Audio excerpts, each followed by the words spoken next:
what could I tell you that would help you on this journey that you're on? Because you're on a journey. Some of you are starting that journey and you're thinking about, I want to be a teacher, and a lot of people come to teaching for different reasons. And so I want to just talk a little bit about the teaching. And do I just have to push something? Oh, I'm sorry. I'm going to help My assistant name. Okay, so I'm going to start off with this. This is a student, not a student, but a student somewhere. But if you notice, this is a child who I'm a family friend who has cancer. And so they have a child that has cancer, and they are saying, what are they going to do? So they're going to seek out a professional. And so they're going to go to a doctor. And if this was your child, you would say, I'm going to go see a doctor. What are you going to look for in that doctor? You want someone that's good, right? Professional. Knows the latest treatments. You don't want old treatments. You don't want old information. You want someone that's up and coming, that knows what they're doing. You want someone that's going to be aggressive, that's going to push the limits and come up with a cure, right? That's what you want. You want a professional that's going to do that, right? All the things that they're going to do to make sure this child makes it through, okay? Every parent that sends their child to our school is looking for a professional. They're looking for a professional to meet the needs of their individual child in their education, whatever that is. They are coming to the school and they want the teacher to be the best, the most up-to-date, the one who seeks out ways to improve their child in their educational process.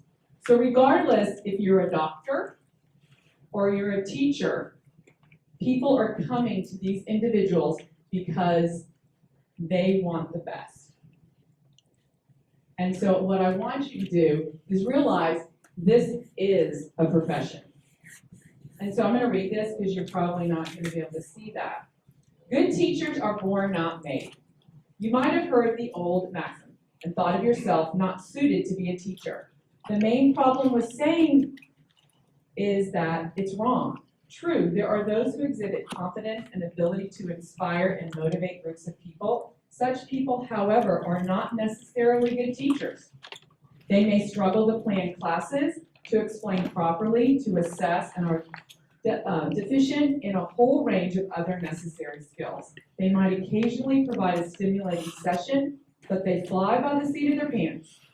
This is no way to teach. Teaching is a lifelong learning, is a profession that requires you to behave like a professional by learning and developing the necessary skills and practice. So I guess one thing I want to impart is that I don't know, I didn't start off wanting to be a teacher. I started off, my degree was radio, TV, and film. I was going to be a sportscaster if that's what I was going to do. I was an athlete, I wanted to be a sportscaster. But I seemed to find every job I took had to do with kids. Either it was a camp counselor, it was coaching, and I realized I really loved the kid part, and I didn't really love what I was majoring in. And I know some of you have come to school, changed your majors, had other jobs, and then go, I think I really want to be a teacher.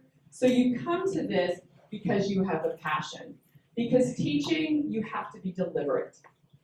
Nothing is by accident or by chance. It has to be planned. And everything you plan has to be purposeful. So in my school, in our school, we have what's called a KUD. What should kids know when they come into your classroom and is sitting in that seat for today's lesson? What should they already know? The U is what should they understand at the end of your lesson when they walk out, and then do, how are they going to show you what they know? So you have to be purposeful with that because you only have so many minutes and you have to be structured. You'll probably learn that through time, but structure saves you.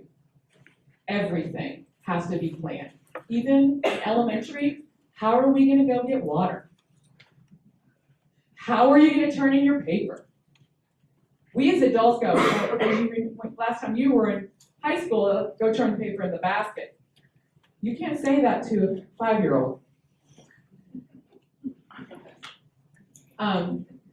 It's about linking theory to practice. Everything that you're going to teach has some theory behind it, and that it has to do with learning. Everything has to do with learning, and it's about change and development and become a reflective teacher. I know some of you that have this back will tell you that we do a lot of reflection on our campus. And reflection is like, after I speak for you today, I'll go drive home and I'll reflect. What should I have said? What didn't I say well? What should I have added? But that's what you should do as a teacher every time you teach. After every lesson, how did that go? What could I do differently? Why didn't this student get it? Those kind of things. And on my campus, and our campus, we do video reflections. So teachers do that, and I'm sure that's something you'll do as you go through your coursework. And I think, how many people played sports? How many people like sports? Okay. Think about the sports people you know. Tiger Woods. Think about NBA teams. They use video to tape themselves and then give themselves feedback about how they performed. Same thing. As a teacher, you videotape yourself and you give yourself feedback about how the lesson went. It's the same thing. Two different professions, but reflection is the most important thing. So, one thing I wanted you to get, they said, tell me what do you need to know as a principal? What do I want you to know? That it's a profession. Every day, everywhere. It starts today. All of you are sitting here. You're all interviewing right now for me. Honestly, the first impression is the number one thing. And I don't even know how much to tell you that, because it's really hard in the world. We live a digital world, and I'll just give you an example. I have a teacher on my campus right now who I coached when I was a middle school coach, and I coached her. She now teaches for me. I knew what kind of person she was when she was in middle school, and I knew I want her to be on my campus when she came to me and wanted to teach. Okay? Also, you go to Sam's boat later, and you're sitting at a table with your friends, and there's other tables around you, and you say, oh, you might talk to someone, they'll say, oh, what are you doing? Well, I go to school, I want to be a teacher, and they'll go, oh, I'm a teacher. And then you start talking, you're already on an interview right there. Because guess what? When they're looking for teachers, they'll go, oh, I met this person, she's da-da-da-da, and I'm going to tell you, word of mouth is what it is. And so I do a leadership cohort on my campus where I have teachers that want to be maybe principals or APs. And what I tell them is, when you meet every person, what do you want them to leave with from your conversation that you would want them to share to somebody if they had to give you a reference? I mean, I call people, and when I say, tell me about so-and-so, and they say, negative, whiny. That's what people, so you want to always be thinking, because you're in this arena where you want to get a job and you want to be a teacher, you want people to say, oh, positive, upbeat, go there. I love her energy, his energy. They do this. Oh, they did camp with my kids at the Y. Because I know a lot, you're not going to come to the interview with me with experience, right? So what experience are you going to bring that I'm going to think you can parlay into a teaching position? And so when you're working at your job, whatever it is, and you come in contact with people with kids, you always have to say, if I needed a reference, what would I want them to say about me? Because you're going to need that reference. So you also need to know that your digital footprint started yesterday. I just hired a new teacher, she came to me from another campus, and parents had gone on Facebook and looked at her pictures on Facebook, they're not friends with her, and saw some pictures, and then they voiced their concerns. And they weren't bad pictures. I think she had a tube top on, actually. It wasn't anything bad. But those pictures. So what I'm saying is, your digital footprint for your teaching profession starts. Because no, you say, well, I'm 21, I can dream, I can do that, but guess what? The parent that's sending the kid that's sitting in your class, they just don't think their teacher should do that. I'm going to be honest, I tell my staff all the time, don't take pictures of yourself with a margarita glass in front of yourself, because those parents are going to say, well, my child had a bad day today because my teacher was hungover. Right? I am not kidding. They asked me to be honest, I'm being honest. If their child is having a hard time that day, it's not about their child, it's about you. You went to Sam's boat and had, the happy hour, and then you're tired and you got to school and you were grumpy and their kid didn't learn what they should have learned because of the teacher. And that's what happens. It's not that it's the reality. It doesn't have to be. It's the perception. So I'm just warning you, that starts today because you're on this journey. You've made this decision to take these classes, and now you're starting that professional journey of where you want to go. So you have to be a lifelong learner. I think you've probably heard it, if you can't teach, all those kind of things people say, but I'm going to tell you what, education has changed. Some of you are probably in school when they had TOS, tax, STAR, everything, right? Read from the basal, read in a small group, just every different way school has been. Think of how many things have changed from when you were in elementary school till now. Well, you have to keep up with that, because hopefully you're going to start teaching and teach till you retire. So you can't teach the same way you taught the first year you taught, and that's the only information you have, so you have to be a lifelong learner. And the other thing, I'm just going to say it up, no one likes a whiner.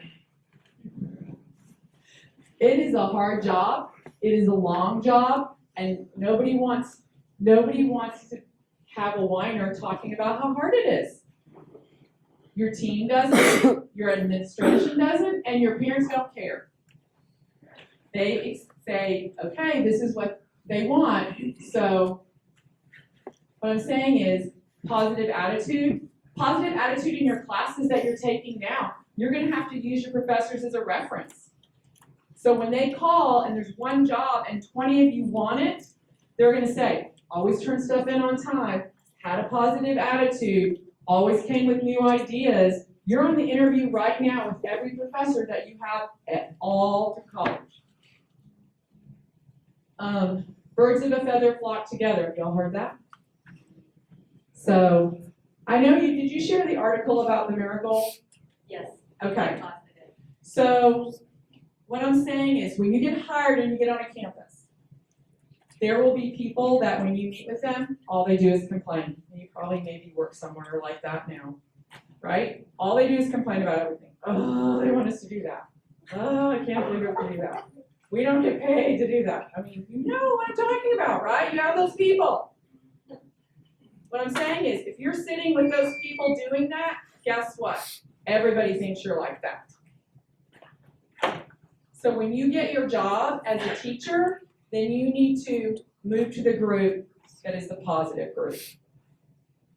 That's just a word of advice. Because nobody wants to, you don't want to get lumped in there. I'm going to tell a story. Do we have time for that? Yeah. I had a teacher who taught a grade level. She's no longer on my campus, not because she wasn't good, but she moved. And she taught on my campus. And when she taught that grade, it was always, she's so negative. She's so negative. And if you know me, that's a no-no. So negative about it. Well, attitude, so negative. So I moved her to another grade. And she was awesome. She said, I want to be a leader. I want to be an AP or an instructional specialist. I said, well, if you do, You need to teach upper grades and lower grades, because no one's gonna hire you to be an instructional specialist unless you've taught a lot of grades in elementary or high school, because you can't sit there and only taught kindergarten and tell a fifth grade teacher what she needs to do, right? Because they're gonna go, yeah, no way. So, you have no idea. So she moved down, and she was an awesome teacher, phenomenal. And I said to her, and if you know me, I'm pretty honest, I said, you know what, I am so proud of you. You are doing such a good job. You are so positive this year. Oh my goodness. I'm gonna tell you what, last year, I was like, I thought you were so negative. I just, honestly, that's why I moved you. And she's like, well, thank you for telling me that. I realized I was being negative, but people on my team were negative, and so I got caught up in that negative talk. And she goes, I needed to move to get away from that, and I didn't realize till I got here with the positive talk that I was really so negative. And she's like, I'm sorry for that. And I said, well, good, that's a growth piece. And know that for the future. So what I'm saying is birds of a feather flock together. If you're sitting with the group being negative, then your admin and other people around you are going to automatically lump you in there. So don't get caught in that. Everyone has baggage. Don't bring yours to school, which means we all have lives outside of school, and everybody has something in their life that's not great. But when you come to school and you're in that classroom with their kids, you have to leave it at the door. You just do. And it's hard. Believe me, it is very hard. But you have to leave it at the door, because those kids deserve the very best that you have. And guess what? You can kind of use that as your escape from the reality of your real personal life, and you can use that positiveness that you have in the classroom. And actually, that can be your safe haven for yourself as well as your students. So I know it's hard, but I think you need to know that when you walk across a threshold into your classroom, you have to leave that other stuff behind. Now, we are not heartless. We know things go on, and your team knows that. But I think you just have to realize the kids don't need to know that. They need to just know the best part of you. And, oh, you are not on summers. So, you know how you see that on Facebook and people say things like, teachers, they only work this amount of time and they have their summers off. Well, I'm sure your professors have told you, you're using those summers, yes, you were awesome, but you're using those summers to revitalize yourself, but also to do the staff development and the things you haven't had time to do during the year. The reading, taking classes to grow yourself. So know that in the summer, there's a lot of staff development opportunities that you can take advantage of, because your summer's not off. And I'm going to tell you, I was telling someone today, I guess that's the point Jennifer was looking at. Great teachers when they go on vacation. Because when they go on vacation, they bring back more crap for their classroom than they bring back for their families or themselves. Oh, that leaf, we don't have those in Texas. I gotta bring that back for my science class. Oh, that rock, oh yes, I need to buy that rock right here because my kids would love that rock. Or that flyer at the trail that you went to that told the history of the land formation, I gotta bring that back.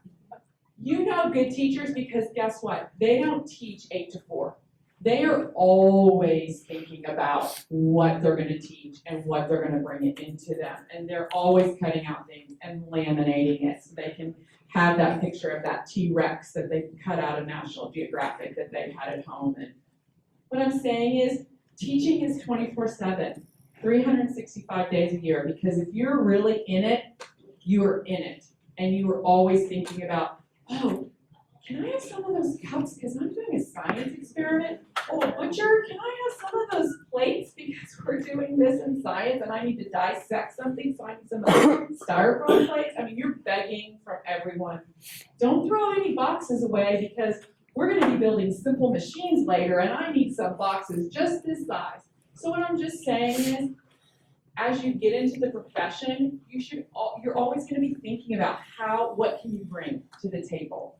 And that's what makes teaching exciting, because you get to bring yourself into the classroom and you get to show your passion. Think for just a second. I want you to think about a teacher that excited the passion of learning in you. Get that person in your head. Now turn to your partner and tell them why they excited that passion in you. Go ahead. Turn to a partner and tell them why that teacher did.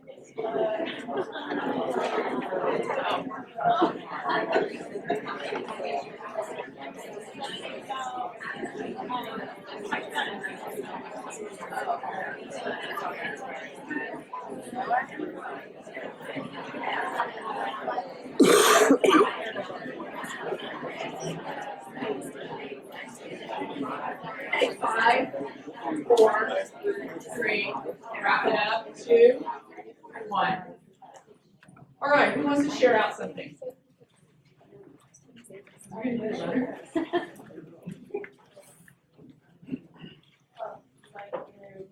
Okay, mine was Miss Wayne, and she was my U.S. history teacher. She taught over at Cy-Falls, and basically she showed she cared about her students and wanted the best for them. So, Thank you very much. You all have. You should tell her. Mine was at Thornton Middle School, 7th grade. Miss Hughes, she made it fun. We always had songs and involved and everything like that. It was awesome. Thank you. It was in my sixth grade in Jamaica, and there was a special teacher there that the whole entire school liked that teacher, especially because he would go all the way for his kids, and he would give awards like monetary awards to students who did well. And if a child is sick and cannot come to school, to make the time out to go after school to give that child a lesson or give that child an exam. So, That's dedication. Mine was in 7th grade, Miss Harris. I remember it was around the tax time, and she came to you know how the students are dispersed by alphabetical order. She went to everyone who were students, and she went to everyone. She said, "Don't worry, guys, I'm not going to leave you hanging." She handed out Smarties instead of Dum Dums. She said, "Every time you get stuck on a question, just take one of these and it'll help you, reboot your thing." And she also said that she passed through 7 schools just to get to our location. So that was dedication. Thank you. Thank you for sharing. I know sometimes that's hard. But the things that you're saying is you recognize right now as an adult that teacher had a passion for teaching and cared about you, right? And now you can probably equally share a teacher who did the exact opposite, right? And so as you go through your time now and you observe and you go and observe in buildings and when you do your student teaching, you're going to take a list of things that this is what I want to be. These are the attributes that I want to have as a teacher, and these are the things I'm not going to do. Because regardless of where you go and observe or your student teaching experience, you sometimes don't get to get the most awesome person or the most awesome cooperating teacher. I'm going to be honest with you. But the one thing you're going to get from that is you're going to also see things that are really great that you want to embrace and things that you're going to say, I'm not going to do that.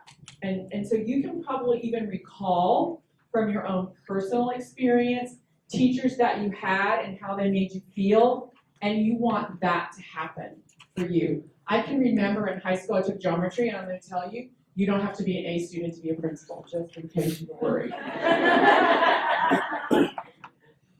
And you don't have to have never been in trouble as a student, but I had a teacher who taught geometry, and it was so boring. And I was one of those kids that, and I'm still one of those adults that if it's boring, I will find other things to do. And so it was very boring. He was a great guy. I liked him as a person, but he wasn't a great teacher. And later on, when I was coaching, I had an opportunity because he was a basketball coach, and I was coaching at the high school that I went to high school with, and I was coaching, and he came up to me, he remembered me, because I was a little bit of a class clown. And he came up to me and he said, "Oh my gosh, I can't believe, you're a teacher, that is so awesome, and you're a coach, da da da da." And he goes, "Do you remember, how'd you have me for geometry?" Yeah. He says, "Could you tell I hated teaching geometry?" And that was like, oh, really? I didn't do very well in geometry, so I'm thinking the fact that you hated it had something to do with it. Because he never tried to make it interesting or help us figure it out. We just had the theories and all those kind of things you had to learn on cards, and it was extremely boring. And I said, "Really? No, I couldn't tell." And the whole time my heart is breaking because I'm thinking, oh my gosh, I should have gotten a better grade. I need a better teacher. But I was an adult then, and I realized, wow, if you don't love doing it, don't do it. Because those kids in that class, in that chair, deserve the best teacher. The parents send you the best they have. And sometimes that ain't very good. And you know that. You've had it in your class, right? But it's the best they have, and guess what? If you do your job, you will make a difference in their life like no other. If you go 1 year without having a good teacher, you are a year behind. If you go 2 years without having a good teacher, you can never make it up. That's research. So you want kids that have you to be better that they had you as a teacher and that you grew them more than a year than if they didn't have you at all. That is your goal. Your goal is to make sure that that kid leaves you better than if they had the person in the room next to you, because you just did so much more for them. And that's how you kind of have to view it. But they do send you the best. And you know what? I was one of those people, I'm pretty competitive, and I like the underdog though. So I always thought, I'll do something. And one time when I was teaching in second grade, I had a really hard class because I was the teacher that everybody said, "Oh, give them to Koop, she can handle them." So I had a lot of kids that misbehaved in other classes, and I never, my whole year teaching, all the time teaching, I've only sent 2 kids to the office my whole time, and they were in high school. One, because I did something and they flipped me off, and I said, "Okay, I have to send you to the office." He goes, "Please," I go, "Really, I have to because everybody just saw it. So you need to go." But I didn't want to send him, but of course, you'll lose respect if you don't do something. The second one, because the girl just all out cheated and threw a big fit, so she went. But in elementary, I never sent anybody. Even though I had this little psych come in my room one time to observe somebody, and he said, "Who did you make mad? Because you have 4 others I can come observe." So what I'm saying is, you want to be the one that's indispensable on your campus, that they're going to give you those kids because you're going to make a difference in their life. Because that's what everybody deserves. Second one is you have to have a growth mindset. You hear that a lot in education, right? Kids, they should, if they fail, it's okay because then they can keep growing and learn from their mistakes. That's true, but as adults, we're the same way. As a principal, I know new teachers are not going to teach the perfect lesson every day. I know teachers have been teaching 5 years are not going to teach the perfect lesson every day. But what I do know is that you're going to learn from a lesson that didn't go well. And you're not going to repeat that, but you're going to figure out how you're going to get better. And the other thing, it's not about them, it's about you if the student doesn't get their information. So if you give a test and you hear people say that, "Those kids, I taught it, they didn't get it," Guess what? That's not about them. That's about you. You as the professional, you as the doctor, have to figure out, what did I do wrong? What is the next course of treatment I'm going to give my students in order for them to get it? And they need to be better off. You need to make sure you're better tomorrow than you were today. So when you come into your classroom, you're going to be a better teacher than you were yesterday. And every day, you're going to get a little better. And always be reflective. We talked a little bit about that with the video. But think about what I taught. Don't just put it in a file and then pull it out next year and say, I'm going to teach the same lesson. Be reflective and always be kind of honing your craft. And opportunities are everywhere. Opportunities to grow, opportunities to build relationships, opportunities to be recognized on your campus for things that you're doing, opportunities to be on a committee, opportunities to have a chess club after school, opportunities to help in some way. And as a new teacher, you need to seek out some of those opportunities because people want to see that you're invested in the community that you're now in and in that school family that you have. And you're only going to learn from doing. So my thing about that was, on our campus, we plan as a team, and I'm sure you'll learn about that. Like if you're teaching math, you'll sit with the math teachers on your grade level and you'll plan together. As a new teacher, no one expects you to know it all.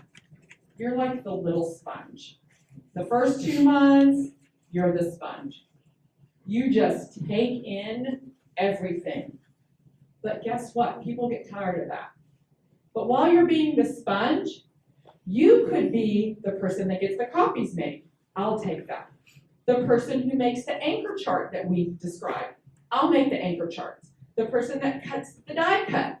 I'll do that for us. Guess what? You're not going to necessarily writing all the plans and coming up with the ideas because you're going to be the sponge, but you're going to be a helper in the other way. Your team's going to recognize that. And guess what? Then eventually you'll start saying, I have an idea. And they'll go, what is it? And you'll tell them, like, a great idea, let's do it. What I'm saying is be the sponge first, it's okay. But then no, there's other ways you can help their team, like bring them a Sonic drink or, make cookies at home and bring them to planning. Do you see what I'm saying? It's kind of that give and take. But don't just show up and go, what are we doing, and not have done anything for them. And 3, it's about relationships. When you were talking about the teachers that you know. You need to be the best part of that student's day. Now, I'm at Koop. We are in a great neighborhood. It's a neighborhood school. Our kids don't want for much. They have a better life than I do. They want better vacations than I do. One kid came back from spring break, and I said, oh, how was, so I stand in the hall and greet the kids every day, and all the kids walk by me. I see every loose tooth, which is really disgusting. I see every tooth that's coming in too, every Band-Aid, everything. I get every story, some things parents wishes their kids wouldn't tell. But I get it all, because I stand there and greet my kids. But what I'm saying is, and a kid came to me and I said, where'd you go to spring break? He goes, we went to Turks and Caicos, you should go. I'm like, it's Principal's Month? Like, bring in the donations, send me to Turks and Caicos. But what I'm saying is, I've been, and my first school was a Title I school. It was 65% free and reduced. It was plummeting academically, and I went in there in 4 years, turned it around, and the first year I was there, we were exemplary. And it was just a mindset shift. It was a very punitive campus. They like to be very punitive about everything, and we made it more positive culture, and then people kind of joined in. That's what I'm saying. Don't sit with the negative people. But not every kid comes to you ready for school. You don't know what's happened, but you need to be the best part of their day. So on my first bit of advice, I've given a lot, but another bit of advice is when kids walk into the school, into your classroom, don't be the first thing you say, where's your homework? Because you're going to start the day, because a lot of your kids, guess what? They couldn't do their homework. Especially in some elementary classrooms, where they're going home and taking care of their siblings and things like that. So the first part of their day, the first time you greet them, shouldn't be a punitive, where's your homework? It should be like, I'm so glad you're here. Oh my gosh, I wouldn't have been a day if you wouldn't come into this class. High five, whatever it is, make that positive contact because you want the best part of their day to be in your class, regardless if their parents can take up the Turks and Caicos. You want the best part of their day to be in class. And be the difference maker, not the learning breaker. You need to be the difference, the reason they get up, the reason they come to school, and not the reason that they check out of school. So one thing, you have to know your kids. When I taught high school, I'm gonna say one little brag thing. When I taught high school, I had a student in my class. It was sad. He was a third year, sophomore. He was older. And when I taught high school health. I'll tell you, I was in trigonometry and health. The kid told me that. I didn't show any movies, so he was very disappointed. So he came to my class every day. He never missed a class. And it was fifth period, it was after lunch. Never missed a class. Principal comes to me. Jose, he's been in your class every day. Yeah, he's awesome. He participates. We did a lot of things like jumping jack, take our pulse, all the kind of things. And I said, he's awesome. He has a lot of good things to say. And he goes, he doesn't go to any of his other classes. Oh, I was like, what? He's like, he doesn't go to his other classes. He's been in your class every day for 5 weeks, and he's been absent in every other class. And I said, I don't know, maybe you should take me first period. Move it to my first period class. And he's like, what are you doing? And I'm like, I don't know. We come in, we do things, I knew he was like a third year sophomore. I knew he was older, but we just went right in, And so I said, I don't know. And the only thing, I was young, I was right out of college my first year. I'm like, I don't know. I just know in my class, he talks and he's engaged and he laughs and he participates and we do a lot of crazy stuff. We watch open heart surgery. We do all kinds of things and talk about health and we plan our diet. And I said, I don't know why. Well, he ended up not coming the next day, and I don't know if the principal called him in. And then he came to me a week later and said, Miss, I'm dropping out of school. I'm going into the Marines. And back then, you didn't have to have a high school degree, so this is a while back. And I was like, devastated. He goes, really, let's be honest, I will never make up my credits. I will be so old. And I said, I get it. I gave him my address, my phone number, keep in touch, let me know how you're doing.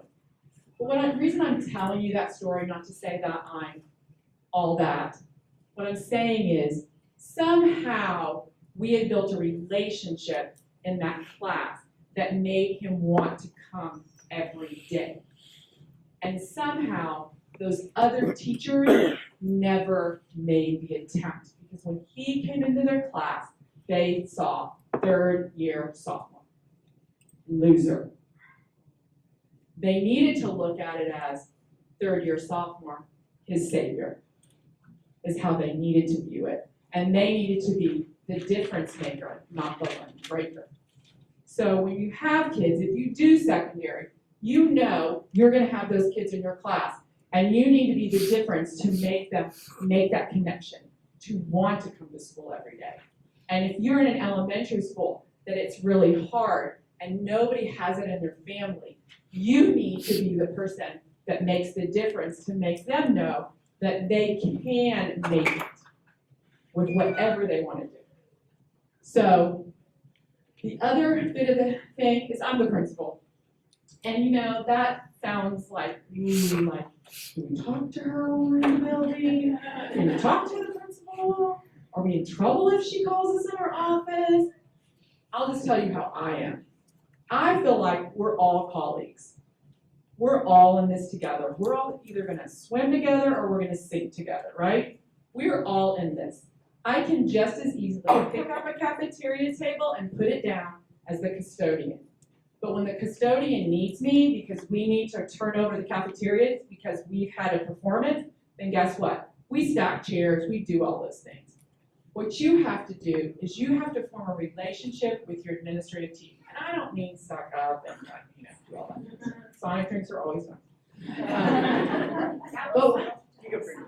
But what I'm saying is they need to see you as a professional. And so when you have an idea, go to your principal and talk about it. My teachers, I feel very blessed. My teachers come to me with a lot of things. Hey, we want to try this. We want to flip this. Can we do this? Can we do that? And I'm very much think outside the box, push the envelope. What do we need to do? Let's change education because education is a bad rap right now. So what are we going to do differently? But what I'm saying, come with solutions, come with ideas. They might say no, they might say yes, but guess what? They think of you as a professional that's growing and wants to do something better on their campus. And if you look good, they're going to look good. But also, they're people too. I'm married, I have 2 kids, I've been a teacher, I've balanced the mom life, my kids did sports, I balanced the sports. We've all been in the shoes that our teachers are in, so we understand. What I'm saying is, it's not that you're going to hang out with them at Sam's Boat. I keep saying that because I'm serious, right? You're not going to right down the road. You're not going to hang out with them, but you're going to know them on that professional level because one day you're going to say, I'm moving to San Antonio. I want to teach there. Will you help me get a job? And I have called people in San Antonio that I don't know and say, you don't know me. I'm the principal at Koop Elementary, and I have a teacher that's moving to San Antonio. She's incredible. If you have an opening, she's worth an interview. And they'll go, oh, I've never had a principal call me and tell me that. You know what? If I pay it that way, I get it back a hundredfold. So what I'm saying is you have to build those relationships with your administrative team because they need to get to know you as a person. You need to feel like you can go to them and with ideas, or you might need them down the road. So they have to know you. So don't be afraid of them. They're all people. We're all people, really. We really are. We're just older. Okay, I know. I think it's good. Oh, and don't be afraid to do something crazy. Kids love it, even if it's painful for you. So I was taped to the wall. That was an hour process. But the kids loved it, and they still say, remember when I got to tape you to the wall? Yes, I do. Thank you. So, that's it. I think y'all have a question. You have some questions. Sorry. Is that too long?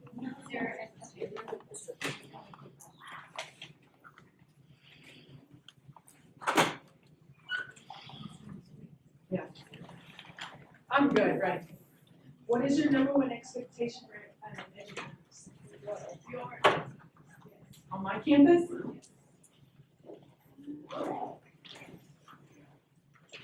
They need to do what's good for kids, not what's easy for them.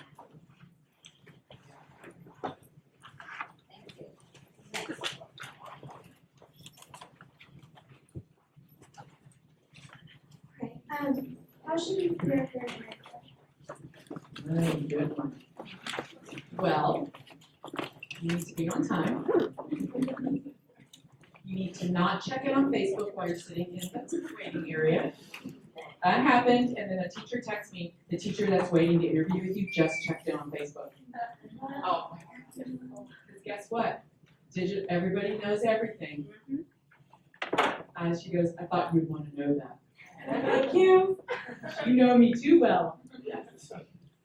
If I could have gone out there and told her to leave, I would have, but I didn't. I did not. Dress professional, and I don't mean you have to go buy a suit. You go to Target and buy a blazer and a printed skirt and a dress, and, something like that. You need to look like a professional. Don't come, I'll be honest with you, don't come with capris, don't come, you need to look like you're interviewing for the assistant principal job, not the teacher job. And I don't mean you have to spend a lot of money.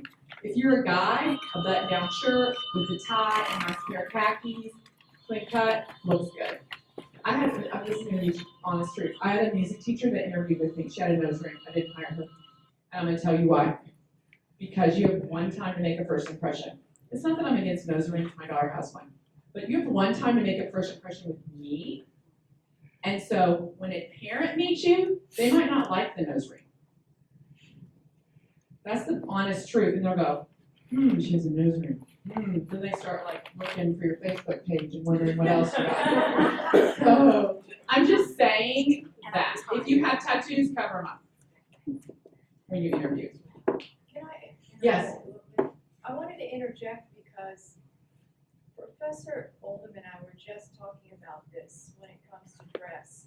Dress doesn't start at the interview, it starts when you walk into the school as an observer or you're doing your field experience. Yeah, we were talking about that when you came. I've had people come to do a field experience and they walked in and my receptionist came back and goes, this person, her belly's showing, she has too much cleavage, this and that, and I sent them away. I told them to send them away. They can't come into school. And just to add to that, it makes a huge difference. I remember in my second year of teaching, all the students that I taught were all taller than me, and I looked like a student myself. And so if I didn't dress the part, it made a big difference in how the students treated me. When I looked professional, when I dressed like a professional teacher, I got that respect. They're like, oh, the teacher's there, as opposed to just looking like the students. Can I add to that real quick? Yeah. The student dress code is not the teacher dress code too. You should exceed the student dress code. I think when you go in an interview or you work in the classroom, you should always try to be the overdresser. And I don't mean you gotta have the countries. That's not what I'm talking about at all. Because I don't. And I was saying that for the secondary people. No, Yeah. but the secondary people. And this is gonna sound terrible. I'm like, girls, bend over in the mirror. If you see anything too low, sit down in your chair. If the chair goes, if your pants go, I'm just saying, that is a professional thing. And you think, I've had to go to teachers that have taught and said, you have to go home and change. And that's embarrassing to them because when you start working in a school, you kind of have to quit shopping in the junior section. Like, it's the truth. So when you, like right now, if you came to observe in my school and I'm good, I'll not know your name, but I'll recognize your face. But when you come to school and you're doing the observation, you're gonna talk to teachers, even if it's a little small talk, but eventually you're gonna wanna come back and interview. And they'll come and tell me, oh, this person was on her phone the whole time. Like when you come to observe, don't be on your phone. Don't even leave it in your car if you can't be away from it. When you come to the interview, turn it. I've had people's phones ring in the interview. And one finally, it rang so much, I said, please just answer it. Because it just kept ringing. And then it was like a crazy ringtone song. So turn it off. So when you come to the interview, dress professional. You're interviewing for that job. Know that you need to have some meat to your answers. And what I'm saying is, like, tell me about a time when you had a difficult child or a difficult experience. What I want to know is, if something's hard, do you give up or do you work through it and have a good result at the end? Because there's going to be difficult situations as a teacher, regardless if you're the most phenomenal teacher, there's going to be a difficult parent. So how are you going to handle that difficulty? And it could just be personal. Well, and this happened, and we want to hear more. Your interview should not be over in 30 minutes. We want to hear depth, and you might not have any information because you might not have taught, but you could say, if I walk in your classroom, what am I going to see is one of my questions. You're not going to say, you're going to see students engaged in learning. Thank you. Next question. No, you're going to see, you're going to talk about it with passion, like you're in there and you're giving me the movie. I want to hear the exact, like kids are going to be learning. I'm going to do the small group, and some things I could be working on is this, but my other kids are going to be doing this, and then I'll say something like, well, so tell me about if you have students that don't always want to listen to what you say, what are you going to do? You need to have some ideas like, what kind of positive things are you going to have? So what I'm saying is, you need to have a little meat to your answers, not the answers that you learn here, because everybody has the same answers. So when you're doing your student teaching, you need to be like such a super observer of what you would do or not do. Even if you have a bad cooperating teacher that's not really your style, then you go and you ask, hey, when I'm getting to the end, can I go observe so-and-so's class? Because you're gonna get a feel of the campus and you're gonna know who you really wanna observe. And you're gonna go observe that class and you're gonna take notes like this is what they do, this is what, when you come to the interview, you're gonna speak like that's what you're gonna do in your classroom because that is what you're gonna do in your classroom because you know that's what you're gonna do in your classroom. Does that make sense? So that's what you're looking for. What am I gonna do? It has some meat to it. So be prepared and just be real. I mean, just be relaxed. I mean, people get so nervous. I know you're nervous when you come to the interviews. But have your resume, I was telling them, don't have any typos. Have 5 people read it. If you have a misspelled word or a grammatical thing or a typo, I'm thinking, oh my gosh, this is their best, and I'm gonna have them email parents. Whew, that's gonna be a problem, right? Because you've got a lot of communication. So I'm not the best at commas, I'll straight up tell you, commas are not my friend. And my secretary reads everything that I send out, and she always adds my commas wherever I don't have them. So, know that, More than one. yes, you have to have people look at it, critique it, look at it again, critique it, even when you're gonna send it, even like I was gonna email it to someone. I saw that you were in the pool, I have an opening for a 3rd grade teacher, are you interested in interviewing? I'll send an email to someone in our talent ed. When they send me an email back, please capitalize, I would love to interview with you. You're not texting me. Does everybody understand? You're not texting. Everything should be spelled out. That's how you need to start living your life. In everything that you do in your academic career right now, you're not texting. You are writing it out because guess what? You're gonna write to parents. They are not gonna be comfortable if they receive an email from you and it looks like a text. Does that make sense? Absolutely. So that is some of my things. Yes, next one. So tips, I think we have time for one more. I think those of you who are in class, I sent a message about that exact same thing. Are there any specific programs or continuing education courses that you look for in a new hire? I think being knowledgeable, I think if you can get ESL certified, it's not so important at my campus, but a lot of other campuses would more than not, ESL, GT. The other thing is you need to start building your professional library, and I don't mean buying books. I mean, how many of you have Twitter? You need to get it, and you need to follow people in education. And you need to follow, I'll send you a list of people I follow, and the only reason I follow different organizations or publications, because they'll tweet out something, and then you can link on the article, and then you can open the article, and then you can email it to yourself, and then you can read the article. So you're not having to go and search out things, which is time consuming, but you can actually get information if it piques your interest, like I'm a math teacher and I really want to know what the new thing is, and then you get something, like somebody tweets something out. And also we're doing some new math things with a consultant, and I follow her, and she goes around the state and she tweets out about what teachers are doing and shows pictures. So I follow her to see what other people are doing in their classroom. So what I'm saying is you get on Twitter and you start following professionals and you start reading what they're saying, and they're kind of like doing the searching for you. So you don't have time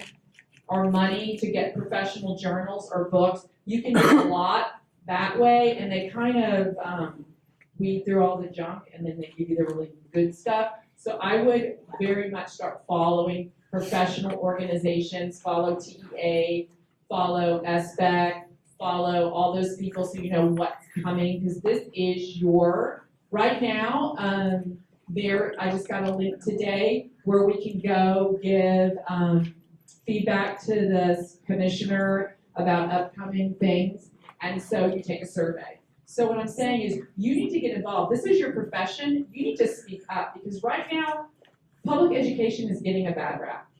Great things happen in our schools every day, but guess what? We don't publicize it. And we need to, but you need to follow those people on Twitter. And I think there's some of them have Facebook, but I think Twitter really kind of weeds it out, and you can download the article, and they're usually pretty short. You can get it on your phone. And you can get it on your phone, yes. That's an excellent tip, thank you very much. Yes. Yeah, I'll just send you some that I have that I just, and it's just a quick read, and then you can decide if you wanna, email it. And then I use email it to myself, and I share it with my staff, and they're usually 2 pagers, not even usually 2 pagers. So. Yeah, and we'll get those to you if you're interested in those. So let's give a round of applause to